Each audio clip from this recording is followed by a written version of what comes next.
A batalha contra o deus do tempo Cronos se intensifica ainda mais. As Horas versus os Cavaleiros. As Moiras, responsáveis pelo destino, e Istre, a irmã de Afrodite de Peixes, caíram. Contudo, Cronos continua a enviar a elite de seu exército para eliminar os defensores de Atena. Seu desejo de vingança está cada vez maior, pois almeja derrubar Zeus, o Imperador Celestial, e todos os deuses do Monte Olimpo. Com o lançamento do novo volume de Saint Seiya Time Odyssey, confira todos os segredos da saga oficial dos Cavaleiros do Zodíaco, supervisionada e aprovada diretamente por Masami Kurumada, o criador original. Qual será o destino da guerra secreta que abala e influencia o destino dos Cavaleiros da Esperança? Confira agora o novo volume que traduzi na íntegra em primeira mão. Oi amigos, sou o Diego Mario, o autor da Saga dos Deuses. Deixa o like e já me segue para receber os conteúdos do canal mais atualizado de Saint Seiya, agregando e mantendo sempre viva a chama da vida dos Cavaleiros.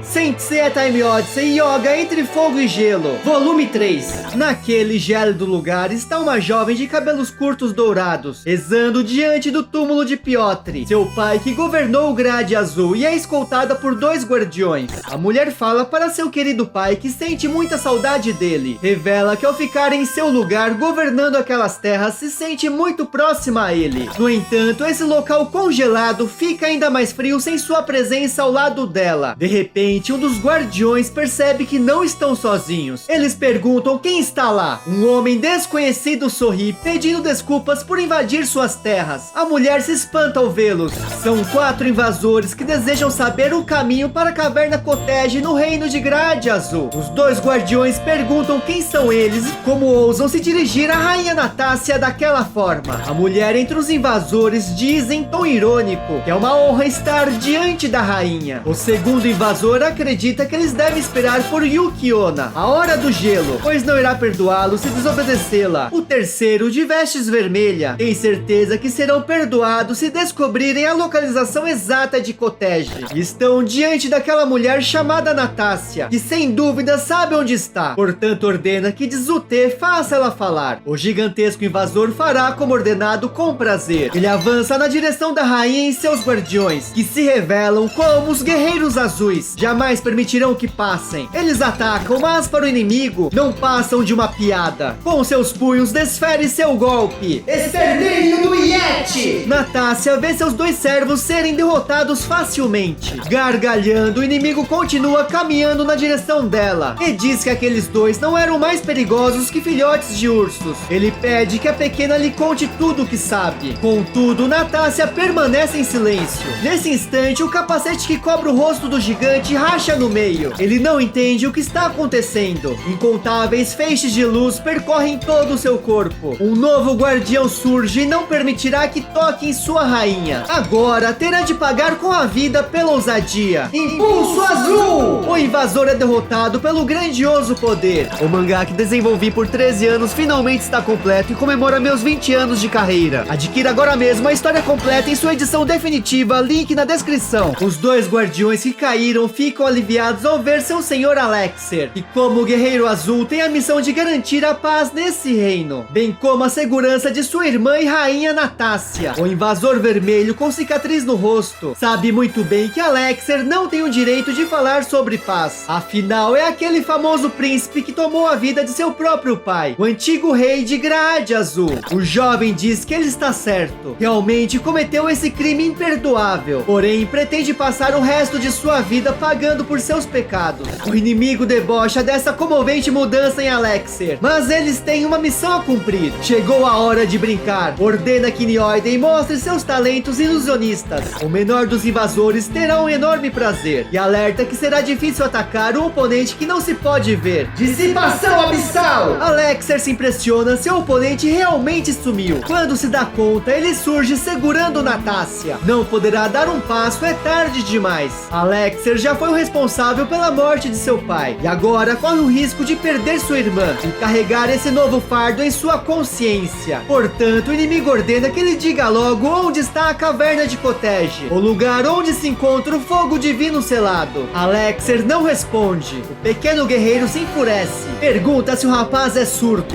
Nesse momento, uma voz ecoa pelo lugar, dizendo para não tocar na rainha Natácia. Eles não sabem quem mais está lá. Inúmeros cristais de gelo surgem surgem por toda parte. De repente, o corpo de Nioiden começa a congelar completamente e o gelo é despedaçado. Alexer não pode acreditar. É Yoga de Cisne, por ter ameaçado seus amigos. Não terá nenhuma piedade ao tomar a vida dos inimigos. Alexer e Natácia ficam felizes ao rever Yoga. Os Leptás de Cronos percebem que é um dos cavaleiros do Santuário de Atena. Eles precisam combinar seus ataques para derrotá-lo. Rapidamente, a guerreira ataca Cisne. Naufrágio da Estirge! Mas Yoga esquiva das enormes presas da adversária. Contudo, ela não permitirá que escape e ataca novamente. Mas o cavaleiro diz que é justamente o contrário. Não irá fugir. Turbilhão de gelo! A aura da Leptá é destruída e ela cai. Imediatamente, o inimigo vermelho agradece a diversão e diz que agora é a sua vez. Ele lança Aflição Infernal! Mas Yoga não é atingido, apenas sua capa é rasgada. O Leptá não pode acreditar como ele é tão rápido. Yoga, erguendo os braços, pede que veja o verdadeiro poder de um cavaleiro de ouro de Atena. Execução Aurora! O último dos invasores é derrotado. Mas antes de cair, diz que o cavaleiro ainda verá o inferno, pois Yuki Onna irá vingá-los. É apenas uma questão de tempo. Ela é a morte com os dedos de gelo. Yoga se aproxima e cumprimenta Alexer e Natácia, perguntando se estão bem. O guerreiro azul agradece Yoga, graças a ele estão salvos. Estão felizes de ver novamente o cavaleiro de Cisne. Alexer percebeu que Yoga agora controla perfeitamente a execução Aurora. Felizmente para Alexer, não foi assim durante o confronto que tiveram, senão não teria sobrevivido de forma alguma. Yoga conta que deve isso a seu mestre Camus, que lhe ensinou sua técnica por um alto preço, a própria vida. Natácia lamenta o ocorrido. Ela pergunta a Yoga por qual motivo retornou àquele lugar. Alexer e Natácia ficam perplexos ao saber. A deusa Atena irá para o Grade Azul. No templo de Cronos, o deus do tempo diz a Prometeu que seu palácio deve parecer muito melhor do que aquela cordilheira do Cáucaso. Prometeu cumpriu sua promessa e quer saber por que ainda está naquele lugar. Continua sendo um prisioneiro, antes das correntes e agora do palácio. Mas Cronos pede que ele não tema. Em breve será livre, desde que não tenha mentido para ele. Prometeu pergunta se por acaso acha que ele é um mentiroso. Cronos revela que apenas aprendeu com seus erros.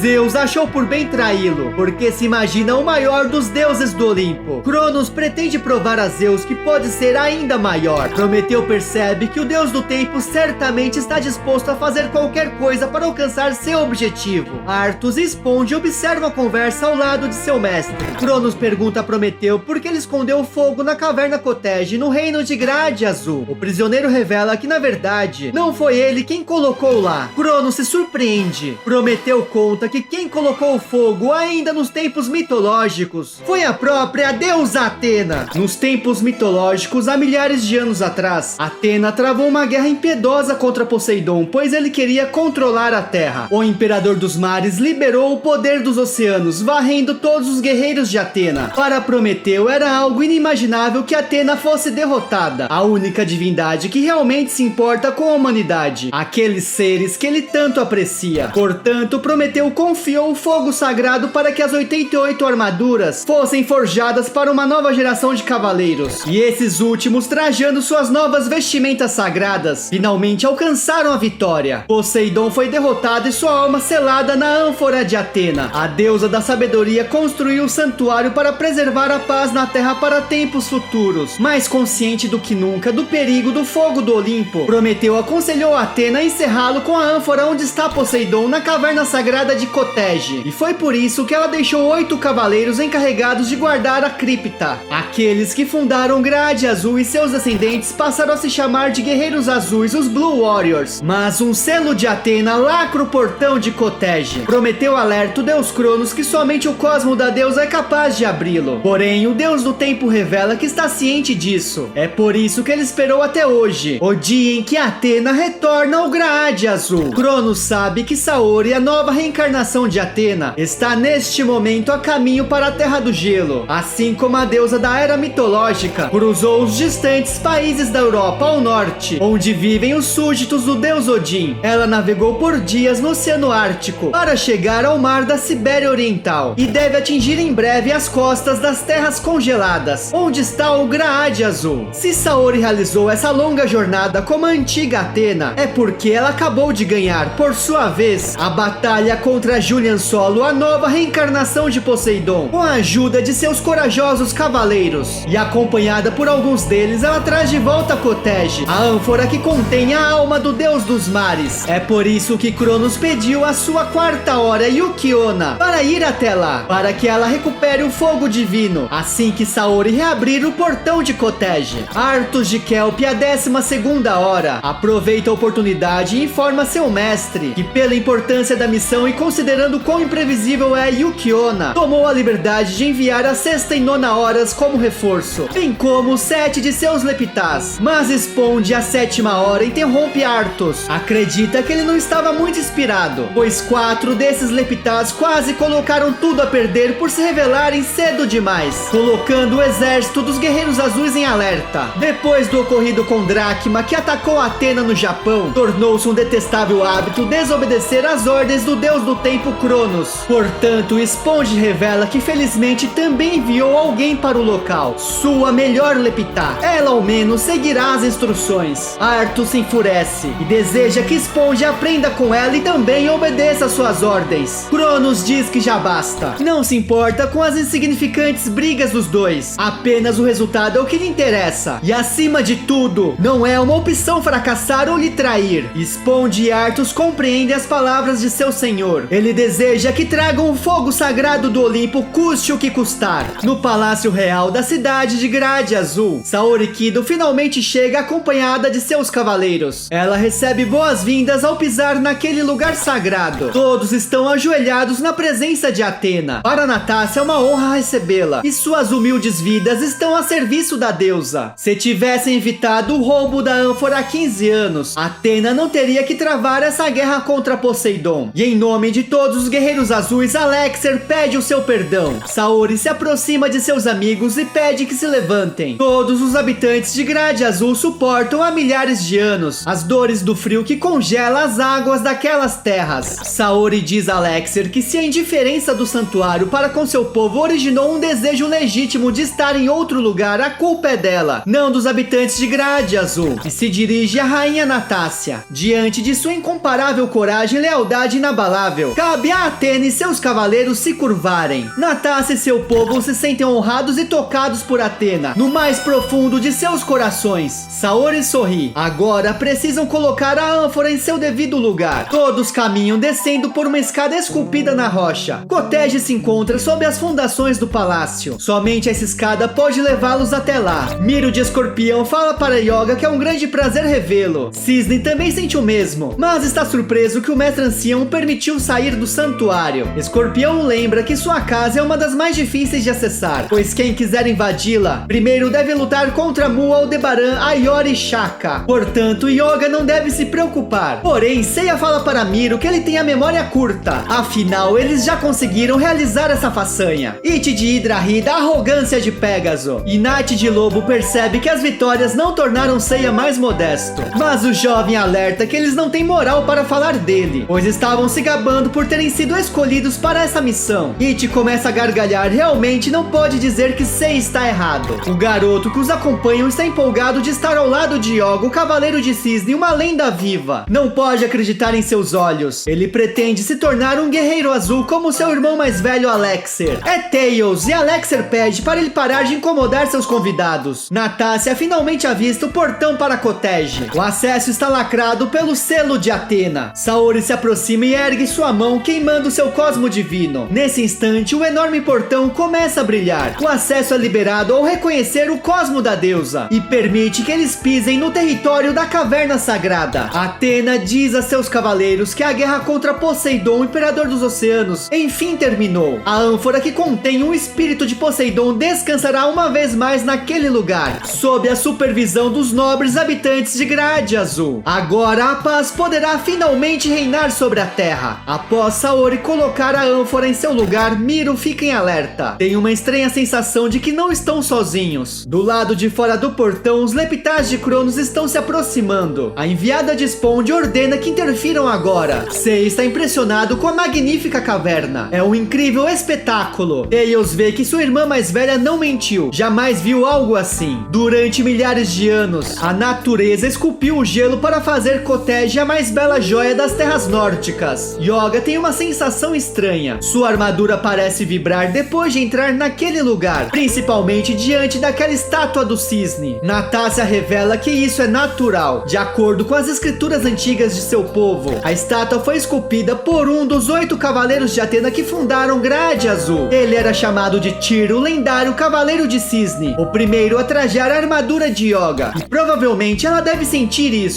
Tails conta que esse cisne era uma lenda no Grade Azul. Alexer revela que, na verdade, essa estátua foi feita para aprisionar em suas asas o fogo divino que a antiga Atena levou para lá na era mitológica. Yoga se surpreende. De repente, os Leptás atacam. Miro grita para todos tomarem cuidado, pois a caverna está desmoronando. O Cavaleiro de Ouro ergue suas mãos e cria uma barreira de cosmo para proteger Atena. Yoga salta protegendo Tails. Alexer cuida de Natácia. Todo o gelo está caindo. Nat e It se aproximam de Saori, que está bem, mas Tails ficou com a perna ferida. Seiya não sabe o que aconteceu. Miro de Escorpião se prepara. Percebe que esse colapso é obra dos 3 intrusos que ousaram invadir o local sagrado de Kotej. Eles estão procurando o fogo divino, mas não conseguem encontrá-lo. Miro fará com que paguem o preço pela audácia. Os Leptás foram descobertos e não têm escolha, terão de lutar. Miro fará com que conheçam as consequências por macular um local consagrado a Atena. Agulha Escarlate! Há 8 anos atrás, quando criança, Alexer foi até o portão de Kotej, o local proibido no Grade Azul, para ver com seus próprios olhos. Para sua grande surpresa, o selo de Atena, após vários milênios, finalmente perdeu sua efetividade. Assim, o portão foi violado por um intruso, aparentemente muitos anos antes. Quando avisou seu pai, ele também notou que a ânfora de Poseidon tinha sido roubada. E além disso, percebeu que a prisão de gelo do fogo divino foi enfraquecida. Mesmo preferindo ficar longe dos assuntos do santuário, resolveu escrever ao grande mestre para lhe contar sobre o roubo da ânfora, e principalmente sobre o perigo das chamas sagradas estar pairando novamente sobre todos. Em resposta, o grande mestre enviou 3 cavaleiros, Jorge de Fornalha, Ludin de Escultor e Camus de Aquário. Eles tinham a missão de extinguir de uma vez por todas esse poder. Ao chegarem, compreenderam que para aumentar suas chances de sucesso, precisavam primeiro mover o fogo divino para Vislanes, o lugar mais frio do Grade Azul. Enquanto Jorge reduziu o fogo ao tamanho da chama de uma vela, Ludin conseguiu bloqueá-la dentro de um artefato que projetou. Essa façanha lhe custou a visão, pois seus olhos foram queimados pelas chamas furiosas ao serem contidas. Depois de fechar o portão de Kotej com o novo selo de Atena, o Cavaleiro de Ouro de Aquário levou o artefato que continha o fogo para o ponto mais alto do Grade Azul. Mas apesar de seu domínio do zero absoluto, Camus só conseguiu aprisionar o fogo em um esquife de gelo, sem alcançar a extinção definitiva. Dessa forma, é na montanha sagrada de Vislanes, o lugar mais frio do mundo, que uma fagulha divina do Olimpo continua a sobreviver durante 8 anos. Miro de Escorpião derrotou 3 inimigos misteriosos. Seiya não sabe quem são eles nem por que estão naquele lugar. Alexer percebe que são parecidos com os guerreiros que atacaram ele e Natácia, aqueles que foram derrotados por Yoga. Não tem mais dúvidas que também queriam roubar o fogo dos deuses do Olimpo. Miro chama eles de tolos, pois a chama sagrada não está mais em Kotej há anos. A enviada de Sponde permanece escondida ouvindo a conversa. Seiya se preocupa e pergunta a Alexer se o fogo está realmente seguro, mas o Guerreiro Azul revela que infelizmente não está. Faltou para o Cavaleiro de Aquário um ingrediente essencial para transformar o fogo em gelo eternamente: o pó de Kemet, responsável por preencher aquele lugar sagrado com seu tom azul na era mitológica, mas desapareceu completamente nos dias atuais. Yoga acredita que seu mestre falhou. Alexer fica em silêncio, mas Miro diz que Yoga está errado. Revela a Alexer que ainda há um pouco de pó naquele lugar. Está na armadura de bronze de cisne. Yoga não pode acreditar. Fica perplexo ao saber desse segredo. Escorpião explica que há milhares de anos atrás, o primeiro Cavaleiro de Cisne teve sua armadura destruída naquele mesmo lugar em Kotej. O pó de Kemet mesclou com ela, concedendo reflexos azuis a uma armadura inicialmente branca. Yoga está impressionado. Miro descobriu isso através do próprio Camus, o mestre de Yoga, que lhe contou há 8 anos atrás quando entrou no Grade Azul. Atena agora compreende. Com certeza os malignos guerreiros querem se aproveitar do fogo divino. Com seu poder poder em mãos, a humanidade estará em grande perigo. Portanto, não devem hesitar. Precisam a todo custo extinguir essas chamas. Saori acredita que Yoga, que domina o zero absoluto como Camus e possui o pó de Kemet graças à sua armadura, é o único que pode aperfeiçoar o trabalho incompleto de seu mestre. Alexer se oferece para guiá-los até Vislanes.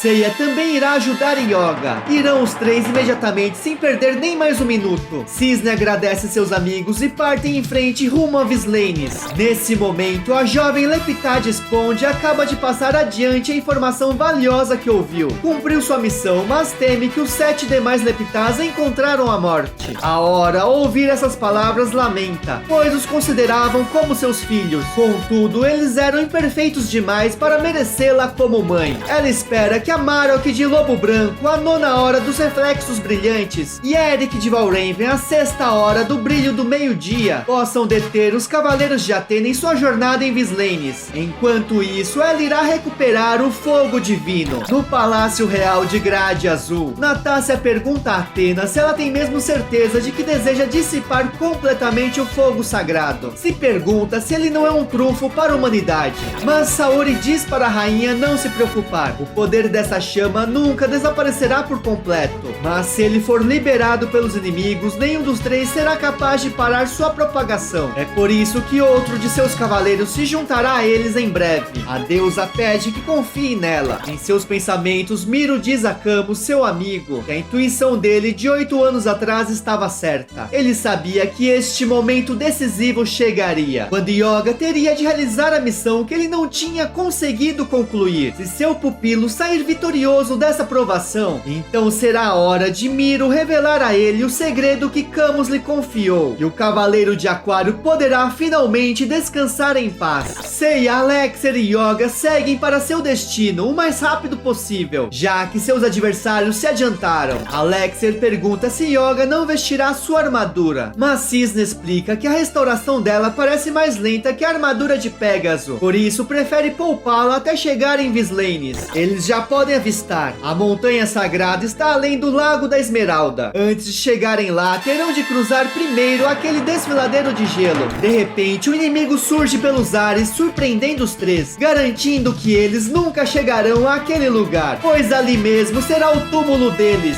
Alexer se coloca na frente de Yoga, pedindo que ele tome cuidado. Ele recebe o ataque da hora que voa. Seiya se enfurece e ataca o inimigo. Fará com que pague por isso. Meteoro de Pégaso! A Hora recebe o ataque, sentindo o poder em seus golpes e acha admirável. E também terrivelmente excitante. Voa, cabro! Pégaso é lançado nas montanhas e cai no solo congelado. Yoga grita chamando por Seiya. A Hora ouviu seu nome e pousa sobre o Cavaleiro de Atena, ferindo ainda mais. Então entende que esse garoto é Seiya de Pégaso, o humano que ousou desafiar o deus Poseidon. Sente um enorme prazer em encontrá-lo, aquele cavaleiro que a reputação precede. Acredita que será delicioso devorar sua alma. Ele se apresenta. É Eric de Valraven, o Corvo dos Mortos, o predador dos campos de batalha. Dizem que os corvos devoram primeiro os olhos da carniça, por ser a parte mais macia do cadáver. Mas na verdade, é para colher as almas e adquirir seus talentos.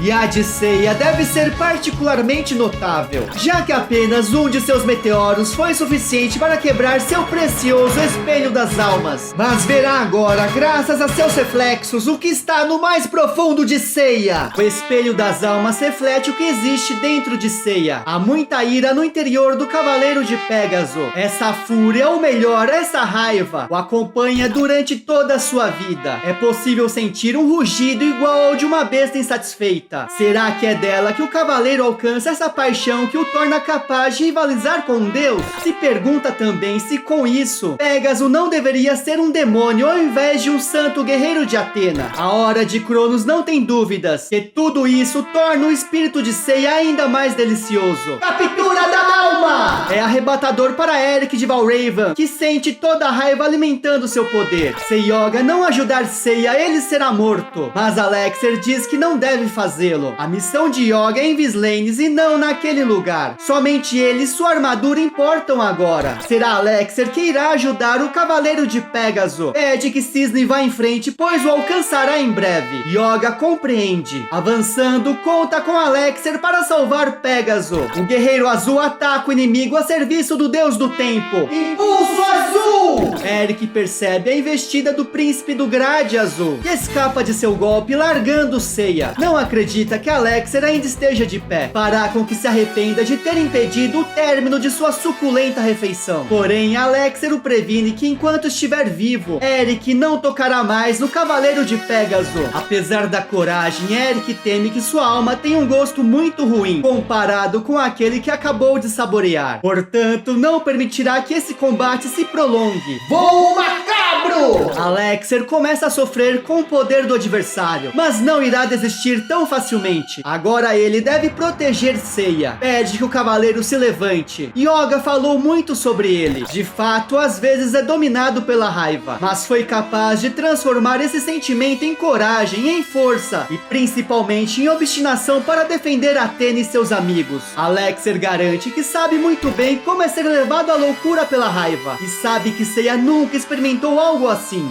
Seiya é melhor do que isso e sabe disso. Então pede que o cavaleiro se erga. Nesse momento, Pégaso fecha seu punho. Uma chuva de meteoros atinge Eric, que fica perplexo. Deveria ser impossível para Pégaso se libertar da captura da alma. Além disso, não entende como a armadura dele pode mudar dessa forma. Um reluzente brilho dourado é emitido da armadura de Pégaso. Seiya diz que essa batalha é apenas entre os dois. Agora, Valraven pagará por seus crimes. Conta que cruzou o caminho de muitos oponentes durante as lutas. Shiryu de dragão, o Cavaleiro de Ouro Aioria de leão, guerreiros repletos de nobreza e que ao longo do tempo lhe concederam não apenas sua confiança, mas também a sua amizade, até alimentar sua armadura com seu próprio sangue e fazer com que ela brilhe como ouro. Seiya pode ver que Eric não é nada comparado a seus amigos. Não passa de um abutre vulgar que recorre ao poder dos outros para parecer forte. Eric diz que é mentira. O espelho da alma o reflete vagando até um penhasco com corvos o seguindo. Mostrará a ele seu cosmo arder intensamente. É a prova que é movido não pela raiva desenfreada, mas por uma determinação furiosa para torná-lo digno dos seus nobres amigos. Cometa de Pégaso! A Hora não pode acreditar que isso seja possível. Ele não pode ser derrotado assim. Afinal, é o rei dos campos de batalha. O inimigo cai do penhasco completamente destruído. Seiya vê que Eric viveu como um covarde e morre agora como um miserável. Pégaso agradece a Alexer por tê-lo ajudado a lembrar o que é um verdadeiro guerreiro. Essa é a prova de que os guerreiros azuis são iguais aos cavaleiros de Athena. Seiya pede que ele siga em frente e alcance Yoga imediatamente, pois Cisne precisa dele. Alexer parte e o protegerá por Pégaso, pois Seiya não tem mais forças. O cavaleiro cai no solo diante do penhasco. Yoga continua subindo as montanhas congeladas e nesse momento sente o cosmo de Seiya estremecer, mas ele deve continuar sua missão, seguindo seu caminho. Segundo Alexer, Vislanes está localizado além do Lago da Esmeralda. Cisne está alcançando seu destino, mas escondido nas sombras, um dos inimigos garante que o cavaleiro nunca chegará até lá. A Hora do Gelo precisa de um tempo para cumprir a missão, e ele lhe dará esse tempo. A jornada de Cisne se encerrará naquele lugar, diante de Amarok, a nona hora a serviço de Cronos. No entanto, antes que pudesse continuar, Amarok percebe que alguém está se aproximando em uma velocidade fenomenal. O Guerreiro do Tempo vê a Ave Fênix e não permitirá que vá a lugar algum. Fortaleza Glacial! Uma poderosa barreira de gelo tenta conter as chamas da Ave do Fogo. Amarok acha incrível esse poder que mal consegue segurar. Esse cosmo ardente só pode pertencer a uma uma pessoa. É Ikki, o Cavaleiro de Fênix, que acaba de pousar no solo. O Cavaleiro das Chamas pede que saia de seu caminho. Não importa quem seja, se insistir em atrapalhar, perderá a vida. Ele não pode perder mais tempo. Amarok vê a arrogância do adversário, que já derrotou as 3 moiras no Erebo. Mas o servo de Cronos revela que seu poder é muito maior que os das tecelãs do destino. Ikki não sabe do que ele está falando, mas de qualquer forma, já que não sairá de seu caminho, lutará. Ave Fênix! Amarok ataca ao mesmo tempo. Mordida da Geada! A aura do adversário se trinca com o poder flamejante de Ikki. O cavaleiro vê que seu adversário não é tão poderoso como falou. Amarok acha impressionante. De fato, as chamas são realmente devastadoras. No entanto, suas presas são mais sutis. Elas cortaram Fênix profundamente. Enquanto lançava seu ataque, sangue começa a cair na neve, atingindo de vermelho. Todo o corpo de Ikki recebeu o ataque cortante. A Hora revela que gosta de derramar sangue. Para ele, não há nada mais satisfatório do que o inimigo perder sangue no momento do golpe fatal. Isso fez ser chamado por seus colegas de a Hora do Brilho Vermelho. Essa sede pelo sangue herdou da lenda do lobo e da rena. A deusa Kayla ordenou a Amarok a eliminar os fracos e doentes do rebanho, para deixar os melhores exemplares para os caçadores inuites. Às vezes, Amarok deve enfraquecer a sua presa, deixá-la sem sangue antes de homenagear a deusa. Portanto, irá atacar novamente o cavaleiro incontáveis vezes, até drenar todo o sangue de seu corpo e tomar o que resta de sua força. Só então o lobo branco da lenda deverá eliminá-lo. Mordida da Geada! Ikki recebe novamente a investida da poderosa Hora. Contudo, continua de pé. Amarok não pode acreditar, mas Ikki o chama de tolo, pois ele não é o primeiro lobo a ficar em seu caminho. Ele sobreviveu ao inferno da Ilha da Rainha da Morte por anos. Logo, suas presas não são nenhum tormento para a Fênix. Não passam de pequenos arranhões. Ikki grita para ele vir logo, pois está esperando por ele. Amarok fará como deseja e ataca. Ikki verá se suas garras de gelo podem superar as chamas da Fênix. Porém, de repente, um tridente é lançado diante dos dois. Ikki percebe que se trata do tridente do deus dos oceanos. Amarok não pode acreditar. Se pergunta se então aquele homem que surge no campo de batalha é o Imperador Poseidon. Mas Fênix reconhece esse cosmo e sabe que não é o cosmo de um deus.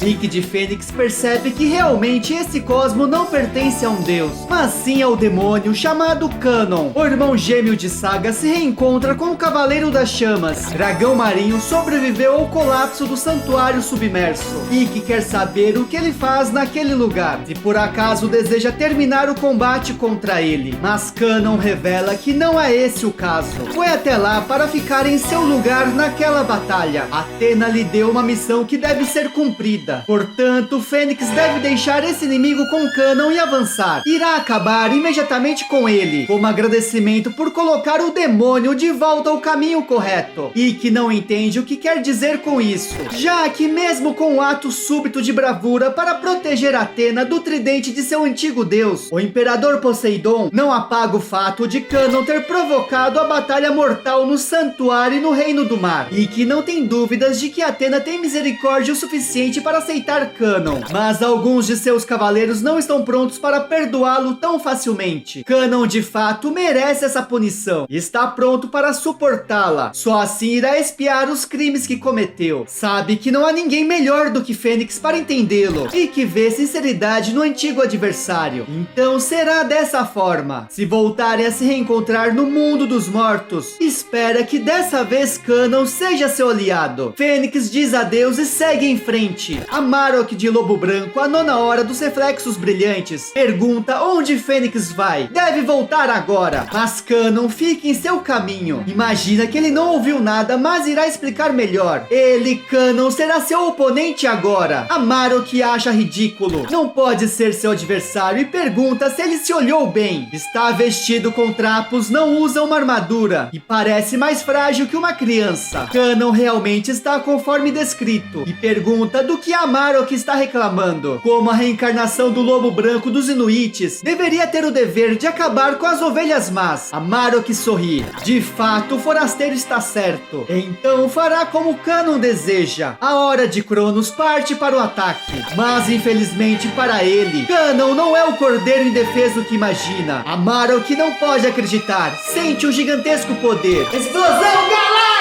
A colisão das galáxias destrói completamente a aura da hora e cai no solo congelado. Foi completamente exterminado pelo devastador golpe de Canon. Amarok não pode acreditar que exista tamanho poder e pergunta quem realmente é. Ele fala que é ninguém. Ninguém além de um guerreiro assombrado por seu passado e por seus crimes, que busca por redenção, com a esperança que isso lhe conduza até Atena e o seu perdão. Yoga finalmente avista a montanha sagrada de Vislanes. O Cavaleiro de Cisne estranhamente sente um calor intenso vindo de lá, mas supostamente é o local mais frio do mundo. Yoga se apressa ainda mais. Espera não chegar muito tarde. Agora pode ver o esquife de gelo de seu mestre e o artefato de Ludin dentro dele. No entanto, o fogo já começou a ser liberado. Diante do caixão de gelo está uma mulher. Ela revela a Yoga que é exatamente isso. Mais alguns instantes e o fogo já teria sido dela. Eric e Amarok deveriam ter impedido o cavaleiro, dando tempo suficiente para ela agir, mas vê que os inúteis falharam. Portanto, ela terá de cuidar pessoalmente dele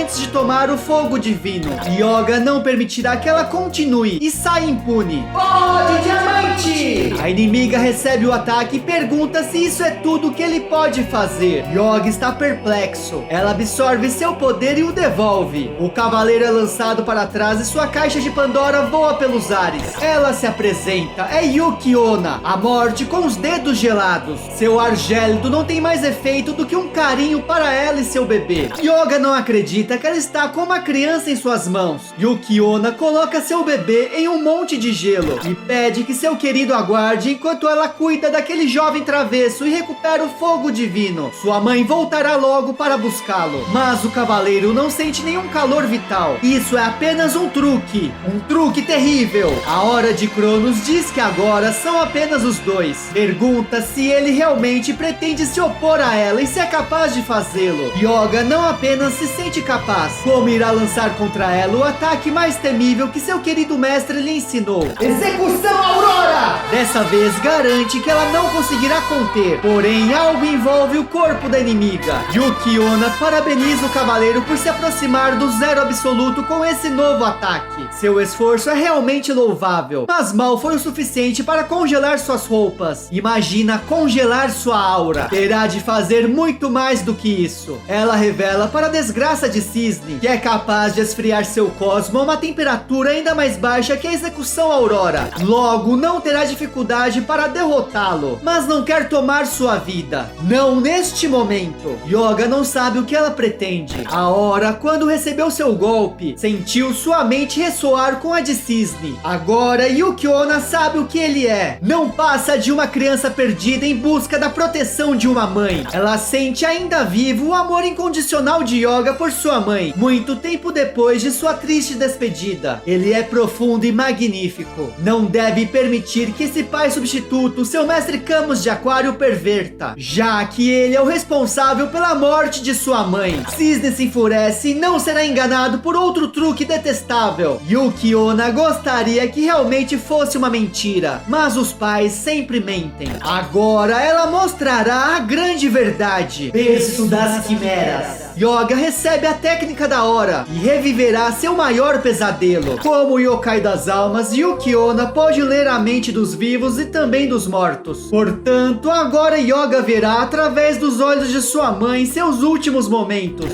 Cisne revive o naufrágio de seu barco. Experimenta o desgosto quando ele foi arrancado dos braços dela e levado até a costa, para longe do amor de sua mãe. Pode sentir a cruel desilusão do abandono, deixando que ela parta volta para seu triste destino. Através das mãos de seu executor, o Cavaleiro de Ouro de Aquário, Yoga não pode ouvir mais nada. Grita para que a mentirosa pare de falar. Afinal, isso é impossível. Seu mestre Camus não teria motivos para estar no barco naquele dia. Não tem dúvidas que Yuki Onna está tentando enganá-lo com suas ilusões, mas a Hora de Cronos revela que foi exatamente isso que aconteceu. Essas memórias compartilhadas provam que o amor de uma criança deve ser direcionado exclusivamente à sua mãe. É ela quem o faz crescer dentro de seu ventre, o traz ao mundo, o alimenta no peito, lhe oferecendo todo o seu amor. Yuki Onna tirou seu próprio filho dos braços de um pai que não o merecia. Ela pede que o cavaleiro se aproxime e encontre no vazio de seus braços o conforto de uma mãe amorosa que tanto lhe faz falta. Porém, Yoga diz que se ela acha mesmo que pode substituir sua mãe, está ainda mais louca do que imaginou. Yuki Onna compreende. Então, já que ele recusa o doce abraço de uma mãe, irá receber a gélida ira de um demônio. Yuki Onna lança Inverno Mortal. O golpe atinge Yoga, que é lançado para o mar congelante. Ao cair nas profundezas, o cavaleiro só consegue pensar em seu mestre Camus. A Oro o chama de criança indigna. Ele não merece o amor de uma mãe. Ela pede que seu bebê seja paciente. Um dia encontrarão a alma perfeita para ele. O artefato de Ludin de escultor continua dentro do esquife de gelo de Aquário. Em seus pensamentos, Yuki Onna se lembra do que dizem sobre o lendário caixão de gelo de Camus. É inabalável, mas na verdade ele pode ser destruído quando se aproximar do zero absoluto de seu criador. E é exatamente isso que ela é capaz de fazer. Yuki Onna coloca a ponta de seus dedos congelantes no esquife. E é ainda mais fácil porque ela acabou de absorver a execução aurora de seu pupilo. Finalmente consegue ultrapassar a barreira de gelo, segurando o artefato que selava o fogo dos deuses do Olimpo. Enfim, agora o artefato pertence a ela. O esquife de gelo começa a se despedaçar com grande parte do fogo divino descontrolado. Ela não se importa se para possuir apenas uma chama do fogo divino tenha que destruir completamente o grade azul.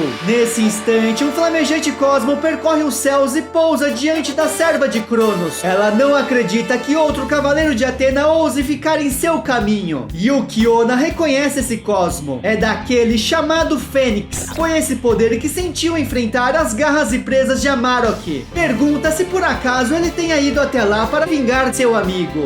Mas Ikki não tem mais tempo a perder e desfere Turbilhão Infernal! Porém, Ikki não direciona seu poder para atacar Yuki Onna. Ele tenta a todo custo conter com seu turbilhão o fogo divino que não está mais selado. Mas a Hora acha um grande absurdo. Ele jamais conseguirá. Somente Hefesto seria capaz de controlá-lo. Ikki percebe que de fato Yuki Onna está certa. Ele é incapaz de pará-lo. Ao se opor às chamas do Olimpo, sua armadura de Fênix será consumida. E depois será a vez do corpo de Ikki. Não há como evitar. Tudo que restará do cavaleiro serão apenas suas cinzas. Yuki Onna diz adeus a Fênix. Ela deve seguir seu caminho, pois Cronos está impaciente a esperando. No fundo do mar congelante, Yoga se pergunta se está morto. Não sente mais nenhuma dor. Seu corpo está paralisado pelo frio e pela tristeza em seu luto. Exatamente como estava no dia em que sua mãe perdeu a vida. Imagina que finalmente se juntará a ela nas profundezas congeladas do esquecimento. De repente, Cisne sente algo em suas mãos. Ele já sentiu isso há muito tempo. É como um carinho de um pai secando as lágrimas de seu filho. É um calor suave, um cosmo benevolente que aquece seu coração e sua alma. Não pode acreditar que seja ele. Nesse momento, Alexer puxa a mão de Yoga e o retira das águas. Ele pede que o cavaleiro fique de pé. Chegou bem na hora e por muito pouco não perdeu Yoga para sempre. Alexer alerta que é preciso agir rápido, pois Yuki Onna destruiu o esquife de gelo e se apossou do fogo divino. Yoga vê que seu amigo cumpriu sua promessa. Resta a Cisne completar sua missão. O cavaleiro de gelo se aproxima da inimiga trazendo sua caixa de Pandora. Yuki Onna observa que o filho pródigo retornou. Somente os pais podem recebê-lo calorosamente. Yoga vê que ela continua tentando confundi-lo sobre sua mãe e seu mestre. Admite que está preocupado, mas de qualquer maneira, a questão mais importante não é sobre ele. Tudo o que importa é a missão que Atena lhe confere. confiou. A adversária quer saber que missão é essa que ele tanto se importa. Yoga apagará de uma vez por todas o fogo sagrado, evitando que devaste Grade Azul e o mundo todo. Previne que ela perecerá se tentar impedi-lo. Yuki-Onna quer saber como ele pretende apagar a chama que ela mantém consigo, já que seus ataques não podem fazer nada contra ela. E Yoga não é capaz de resistir ao seu poder. Ela não tem nenhuma dúvida sobre o resultado dessa batalha. Contudo, é isso que verão agora. Yoga lutará. Yuki-Onna ataca. Inverno mortal! Mas dessa vez o cavaleiro permanece de pé, mesmo recebendo o golpe. Ela não entende como seu corpo pode resistir. Se pergunta se ele será capaz de abaixar sua temperatura ainda mais do que ela. Yuki-Onna fica perplexa. Não pode acreditar. A armadura de ouro de Aquário foi até lá para ajudar Yoga, da mesma forma como ocorreu durante a batalha contra Poseidon. A veste sagrada de seu mestre cobre todo o seu corpo. Uma vez mais, Cisne e Aquário estão unidos. A partir de agora, lutarão de igual para igual. Yuki-Onna está diante de Yoga trajando a armadura de ouro. Mas a hora de Cronos o previne que se portar a armadura de Aquário fosse o suficiente, Camus já teria congelado o fogo dos deuses do Olimpo. Portanto, seu pupilo não terá mais sucesso do que ele. Nesse momento, a caixa de Pandora da armadura de bronze começa a brilhar, e dela a vestimenta danificada de Yoga se revela. O cavaleiro de Atena garante à sua adversária que terá sucesso graças à sua armadura de cisne. Porém, Yuki-Onna debocha das palavras do guerreiro do gelo. Acredita que jamais conseguirá com essa armadura em péssimo estado. Pergunta se ele tem certeza que é com aquilo que pretende garantir sua vitória. Yoga revela que é exatamente isso. Usará o pó de Kemet que se fundiu à sua vestimenta sagrada desde os tempos remotos da era mitológica, e o extrairá através da técnica ponto triplo. Yoga abre suas mãos elevando seu cosmo ao máximo. Alexer está perplexo, jamais ouviu falar disso. O ponto triplo é o único ponto de pressão e temperatura que permite a existência de um elemento nas três formas: sólido, líquido e gasoso. Durante seu treinamento na Sibéria, Yoga aprendeu, graças a seu cosmo, a influenciar na temperatura e pressão dos elementos. Ele conta que cada elemento possui seu próprio ponto triplo. Portanto, ele apenas precisa atingi-lo para que o pó de Kemet saia parcialmente da armadura de cisne. Mostrará agora a serva do deus do tempo. Chegou a hora! Yuki-Onna vê que Yoga disse a verdade. Pode observar partículas azuis se formando nas bordas de sua armadura, flutuando suspensas no ar. Yoga abre seus olhos, agora associado ao zero absoluto e concentrado em uma área bem específica. O pó de Kemet definitivamente converterá o fogo do Olimpo em gelo. Mas a hora acredita que ele falhou. Deve olhar ao seu redor. Se precisa atingir um ponto específico, não conseguirá, pois o fogo se espalhou por todo lugar. Contudo, Yoga diz que não por muito tempo, já que ela se esqueceu de um detalhe muito importante. Yuki-Onna não entende o que está acontecendo. O fogo está sendo atraído para um único ponto, que está ao redor de Fênix. Ela não entende como isso é possível. Yoga, movendo seus braços, pergunta se ela não conhece a lenda da ave mortal. Através das chamas mais ardentes, a Fênix renasce ainda mais poderosa das cinzas. Ikki diz que é exatamente isso.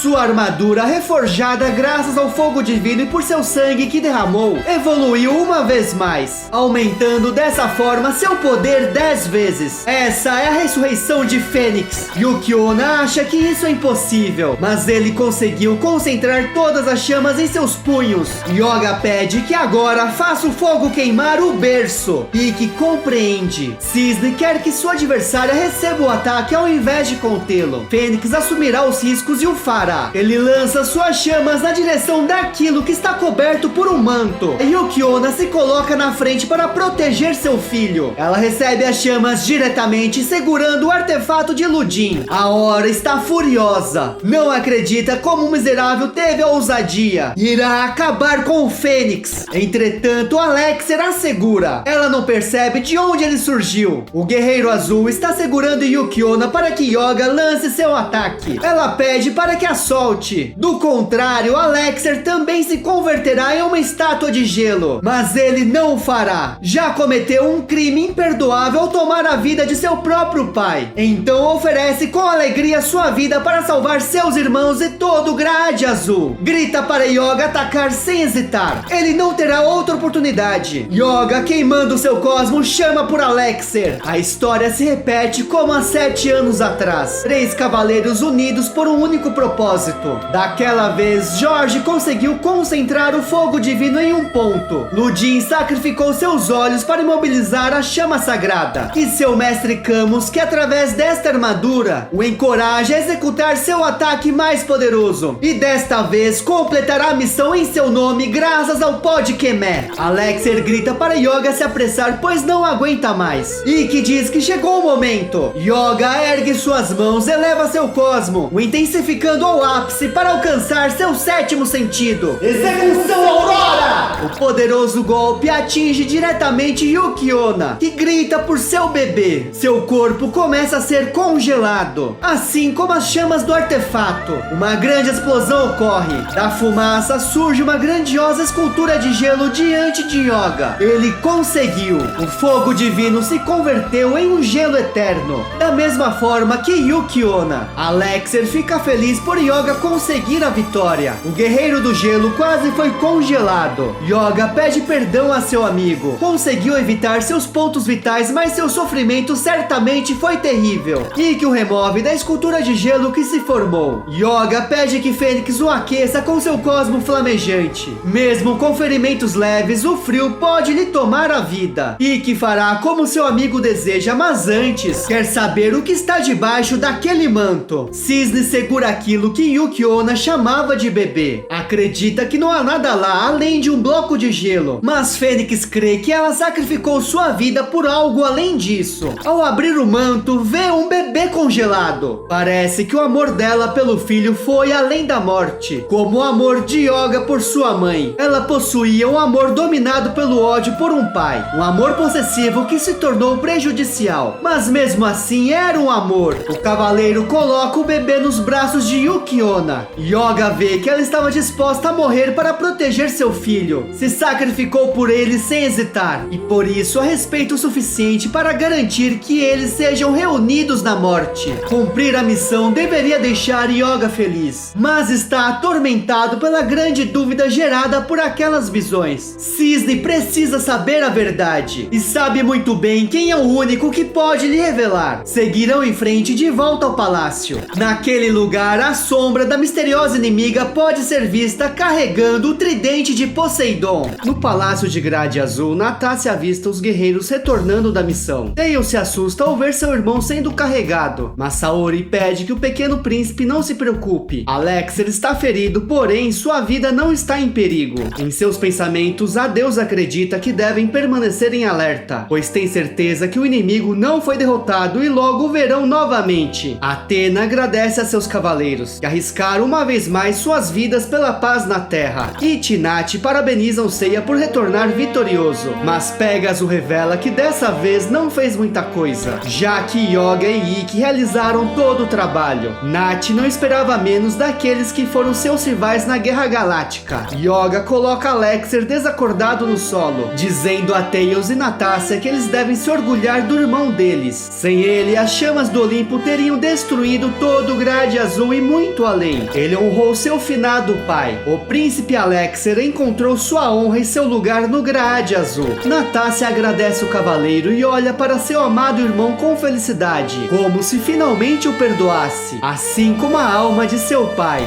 Cisne pede desculpas a Saori, pois precisa imediatamente conversar com Miro. A deusa está ciente disso e conta que ele também o aguarda. Yoga se aproxima de Miro, pede que lhe conte a verdade, se seu mestre, que foi o melhor amigo dele, teve algo a ver com a morte de sua mãe. O cavaleiro de Escorpião se surpreende com a pergunta, mas vê que chegou a hora. Camus lhe fez prometer guardar esse segredo até que Yoga esteja pronto para ouvir. Fechando seus olhos, acredita que realmente esse dia chegou. Aquele mar da Sibéria que se estende diante deles é frio e implacável. Muitos do santuário imaginavam que Camus se parecia com essas águas congelantes. E isso era verdade, mas apenas parte da realidade. Há 7 anos atrás, quando atravessou essas águas retornando do Grade Azul, Camus estava ciente de que cumpriu apenas parcialmente sua missão. Naquele dia, teve um encontro que marcou sua vida para sempre. Uma bela mulher de cabelos dourados dourados o cumprimentou e perguntou se ele era um cavaleiro de Atena. Camus disse que sim, mas não entendia como ela conhecia sobre os cavaleiros. Ela lhe contou que uma pessoa que visitaram no Japão falou muito sobre os corajosos e indomáveis guerreiros com forte senso de justiça. Ela deseja que um dia seu filho seja alguém como Camus, que esses mesmos valores de justiça e coragem guiem seus passos quando crescer. Desejava isso mais do que tudo na vida. O pequeno Yoga estava feliz observando a neve cair do céu. Porém, o destino às vezes pode ser trágico.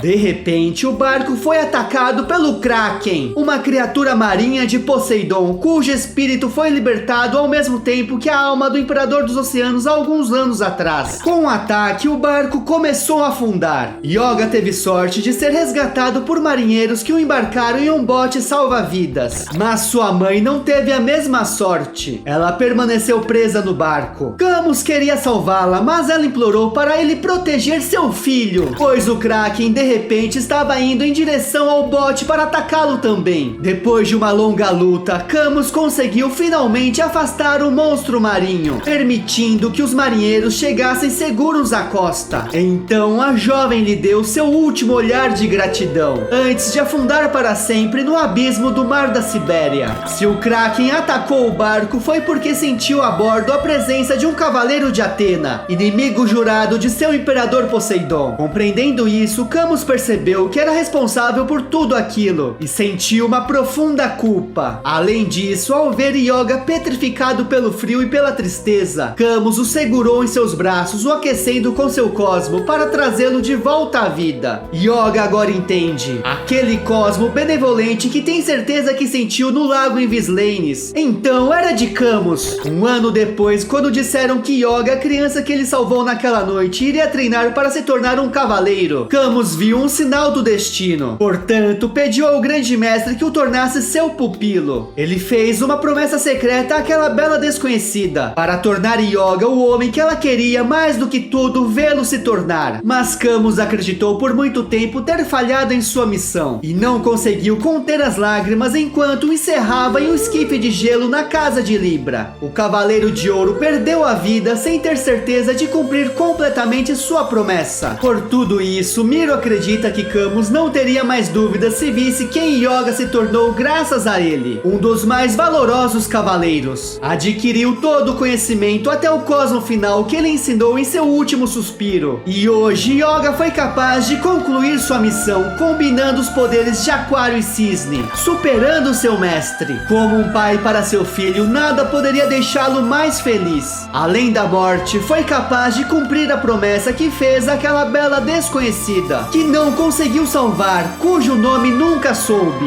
Yoga conta a Miro que sua mãe se chama Natácia, e aquele a quem deve tudo é o nobre Cavaleiro de Ouro Camus de Aquário, um homem excepcional. No templo de Cronos, o deus do tempo está furioso com a incompetência de seus servos e usa seu poder para castigar Esponde de Calfo à 7ª do dia com reflexos de luz enganosos. Ele implora para que seu senhor pare, mas Cronos não perdoará. Por sua incompetência, o fogo divino foi perdido para sempre. Todas as suas esperanças foram destruídas. Portanto, Esponde pagará pelas consequências. Mas a hora diz que é um erro. Os enviados de Arthos falharam e por isso é ele quem merece receber sua cólera. E Esponde, ao contrário de Arthos, lhe traz uma solução. Cronos pergunta o que ele quer dizer com isso. Nesse momento, todos podem ouvir uma voz no templo. Ela diz que Esponde está certo. É graças a ele que muito em breve o deus do tempo obterá a vitória. Cronos pergunta quem está falando. Ela se apresenta como uma modesta Leptá e diz ao seu futuro deus dos deuses que é ela em quem seu mestre Esponde colocou toda a sua confiança. Ele a enviou ao Grade Azul para seguir as horas e revela que uma clarividência lhe permitirá colocar o fogo divino em suas mãos. Cronos pergunta como e quando isso ocorrerá. Quer explicações agora. Ela revela que foi ao ver a chama sagrada em Vislanes que compreendeu. Já tinha observado essa incandescência azul no passado, durante a Batalha das 12 Casas. Atena não levou todo o fogo divino para Cotege na era mitológica. Portanto, mantém secretamente uma parte dele no santuário após sua construção. Elas são as chamas do relógio de fogo do Zodíaco. Cronos não pode acreditar. Isso significa que as chamas do relógio nasceram da mesma fonte do fogo divino. Então basta esperar que a Guerra Santa de Atena contra Hades se inicie. Quando os Cavaleiros de Ouro renegados tentarem atravessar as 12 casas, as chamas do relógio reacenderão. E nesse momento, a Leptá aproveitará para recolher uma fagulha da chama sagrada. Assim, finalmente, ela será de Cronos. O deus está satisfeito com a brilhante estratégia e parabeniza os dois súditos. Esponde o agradece. Cronos percebe que chegou a hora de obter a ajuda do deus ferreiro, o grande Hefesto. Esponde não imagina como seu mestre o convencerá. Acredita que devolver o fogo de sua forja certamente não será o suficiente. Cronos explica que Hefesto é o filho manco de Zeus, o mal amado do Olimpo.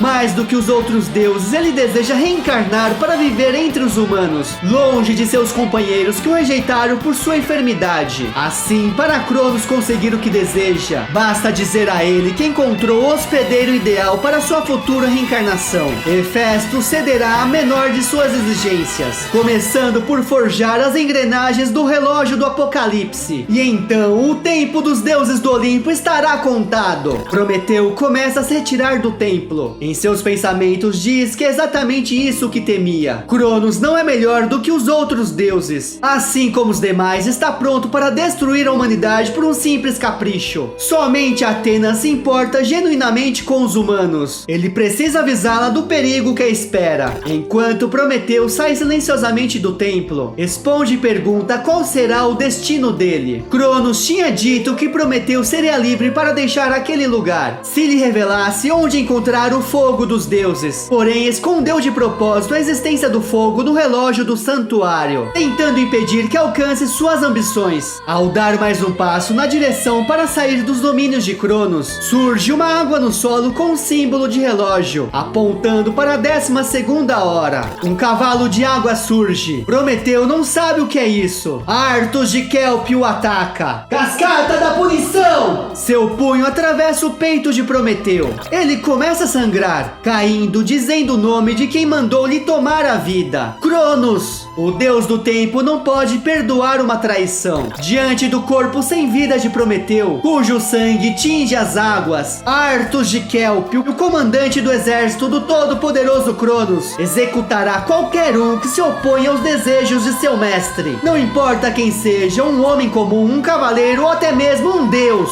Continua. Ninguém pode dizer se existe vida além da gélida morte. A memória de quem parte, por outro lado, pode persistir e até tornar-se eterna. Natácia, minha querida mãe, juro manter a sua luz viva, não como um brilho fantasmagórico do passado, mas como um farol brilhante que guia o meu futuro. Meus amigos, Jerome confirma que o próximo volume de Saint Seiya Time Odyssey, o quarto da nova saga oficial dos Cavaleiros do Zodíaco, será protagonizado por Shiryu de Dragão. Portanto, o último, que será lançado em 2026, será dedicado a Seiya de Pégaso. Mas no penúltimo teremos uma cena de Seiya na cadeira de rodas, vítima da espada invisível, a maldição de Hades. Qual será a interferência de Cronos na saga de Hades e Next Dimension? Veremos como sempre em primeira mão. Subscribe para não perder. Um agradecimento especial aos membros do canal pela força, contribuição e por acreditarem no trabalho, sempre realizado com paixão, que compartilhamos por Saint Seiya desde a época da manchete. Aqui do lado esquerdo tem a playlist da nova saga oficial de Poseidon, Rise of Poseidon, e do outro lado a saga dos deuses, a versão que criei da continuação do Prólogo do Céu com os anjos solares de Apolo. Se curtiu o conteúdo, deixa seu like, subscribe, comenta, #Aquário, muito obrigado. Manda esse vídeo pro seu amigo fã de Cavaleiros.